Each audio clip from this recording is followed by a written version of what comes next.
નમસ્કાર, સમાચારોમાં હું છું આપની સાથે હિરલ મહેતા। ઉત્તર પ્રદેશના પ્રયાગરાજમાં માઘ મેળામાં હોબાળો થયો હતો। મૌની અમાવસ્યા પર સ્નાનને લઈને હોબાળો મચ્યો હતો। શંકરાચાર્ય અવિમુક્તેશ્વરાનંદનો મોટો આરોપ, સ્નાન કરવાથી રોકવામાં આવ્યા હોવાનો આક્ષેપ કરવામાં આવ્યો છે। શિષ્યો અને પોલીસ વચ્ચે ધક્કામુક્કી થઈ। ભીડ હોવાના કારણે શંકરાચાર્યને પગપાળા જવા માટે અપીલ કરી હોવાનો તંત્રનો દાવો।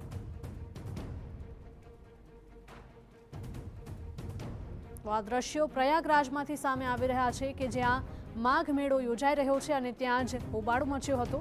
મૌની અમાવસ્યા પર સ્નાનને લઈને વિશેષ મહત્વ રહેલું છે અને તેને લઈને જ મોટી સંખ્યામાં શ્રદ્ધાળુઓ ઉમટી પડ્યા છે। મૌની અમાવસ્યા પર સ્નાનને લઈને હોબાળો મચ્યો હતો। શંકરાચાર્ય અવિમુક્તેશ્વરાનંદનો મોટો આરોપ, સ્નાન કરવાથી રોકવામાં આવ્યા હોવાનો તેમનો આરોપ છે। શિષ્યો અને પોલીસ વચ્ચે ધક્કામુક્કી થઈ હતી। ભીડ હોવાના કારણે શંકરાચાર્યને પગપાળા જવા માટે અપીલ કરી હોવાનો તંત્રએ દાવો કર્યો હતો।